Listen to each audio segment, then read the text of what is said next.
피부가 얇다 이콜 약하다 이콜 강한 시술은 위험하다. 이 단순한 3단 논법이 머릿속에 확 박혀 있는 거예요. 사람들이 진짜 모르는 게 뭐냐면 울세라를 할지 말지로 고민하는 게 아니라 가 훨씬 중요하다는 거예요. 제가 진료실에서 좀 안타까운 순간이 여러 개가 있는데,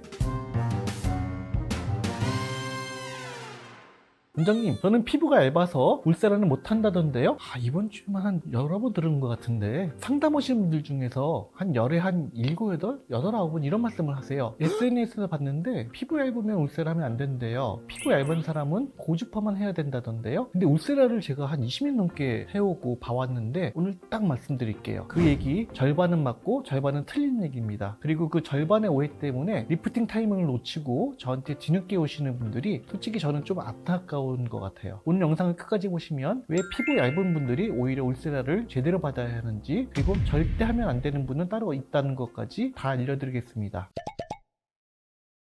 자, 먼저 이 통념부터 지우고 갈게요. 피부가 얇으면 울세라는 위험하다. 이 말이 왜 퍼졌을까요? 실제로 여러 학회 자료에 따르면 40대 이상 여성의 반 이상이 리프팅 시술을 고민해봤지만 두려움 때문에 미룬 적이 있다. 이렇게 답을 했거든요. 그 두려움 1위가 뭔지 아세요? 혹시 내 피부에 안 맞으면 어떡하지입니다. 여기서 사람들의 심리가 딱 작용해요. 피부가 얇다? 이콜 약하다? 이콜 강한 시술은 위험하다. 이 단순한 3단 논법이 머릿속에 확 박혀 있는 거예요. 그래서 어떻게 되냐면요. 그럼 나는 약한 거? 좀 약한 거 할까? 고주파 레이저만 할래요. 이렇게 선택하시는 분들이 정말 많습니다. 근데 여러분 잠깐만요. 지금 이런 생각 드시죠? 아니 원장님, 실제로 피부 얇으면 화상이 있는다던데요? 유튜브에서 봤어요. 근데 맞아요. 그런 케이스가 있긴 있습니다. 근데 그게 왜 생기는지 진짜 이유는 따로 있어요.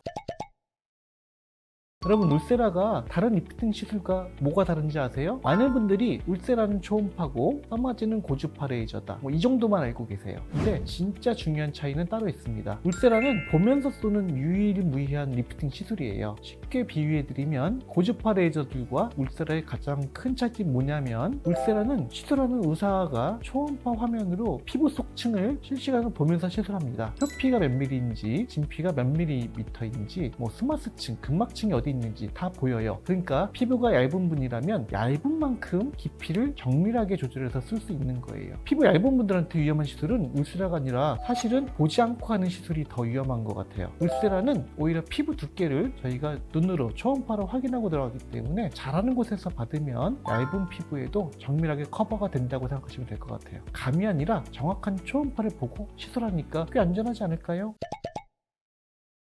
사람들이 진짜 모르는 게 뭐냐면, 울세라를 할지 말지로 고민하는 게 아니라 언제 하느냐가 훨씬 중요하다는 거예요. 제가 진료실에서 좀 안타까운 순간이 여러 개가 있는데 50대 중반에 오셔서 저 이제라도 리프팅 하고 싶어요 하시는 분들이 좀 안타까운 것 같아요. 이런 분들은 공통점이 있어요. 40대나 30대에 울세라 고민을 했는데 본인이 피부가 얇다고 그래서 그냥 고주파만 계속 받으신 분들이에요. 근데 그렇게 받으시면 피부 처짐은 그대로인 것 같아요, 이렇게 저한테 얘기를 해주시거든요. 왜 이런 일이 생길까요? 여러분, 리프팅 시술의 핵심은 어떤 피부층에서 효과를 만들어내냐의 차이입니다. 고주파 레이저는 주로 진피층을 타겟으로 해서 피부 자체의 노화를 케어하게 되는 거고요. 초음파 레이저는 스마스층, 그러니까 성형외과에서도 얼굴 당길 때 실제로 당기는 그 근막층까지 도달하는 게 목표고, 그래서 직접적인 피부 리프팅 효과를 만들어내는 거거든요. 피부 근본을 잡아주는 건 써마지 레이저 같은 고주파, 하지만 피부와 얼굴의 연결고리를 잡아주는 건 울세라예요. 원하고자 하는 목적은 타이트닝 효과인 리프팅인데, 리프팅보다는 피부 근본인 탄력을 메인으로 하는 시술로 하게 되면 효과에 대한 아쉬움이 아무래도 좀 남을 수밖에 없어요.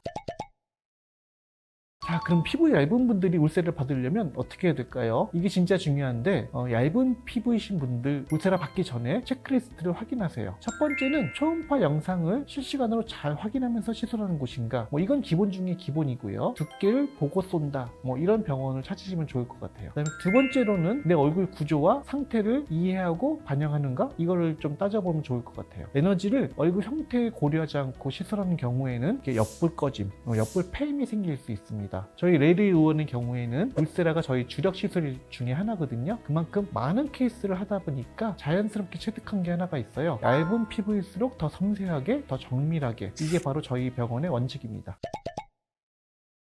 자, 이제 정리할게요. 피부가 얇으면 울세라 NO, 고주파만 YES. 이 말 절반만 맞습니다. 얼굴이 슬림해 보이는 게 싫다면 신중하게 고민하세요. 하지만 타이트닝, 리프팅, 얼굴 라인 효과를 원하신다면 피부가 얇아도 울세라는 충분히 오히려 더 정밀하게 받을 수 있는 시술이에요. 핵심은 피부 구조를 보면서 타입에 맞게 얼굴형을 고려하며 쏘는 의사를 만나는 것. 여러분이 10년 뒤 얼굴은 지금 어떤 선택을 하냐에 달려 있어요. 20년 넘게 하는 의사로서 진심으로 말씀드리는 거예요. 리프팅은 타이밍이에요. 놓치지 마시고요. 타이밍이 늦지 않게 꼭 받으러 병원에 오시면 좋을 것 같습니다. 궁금한 거 있으시면 댓글 남겨주시고 이 영상이 도움이 되셨다면 구독과 좋아요 부탁드립니다. 이상으로 리프팅 마이스트로 오용주 원장이었습니다. 감사합니다.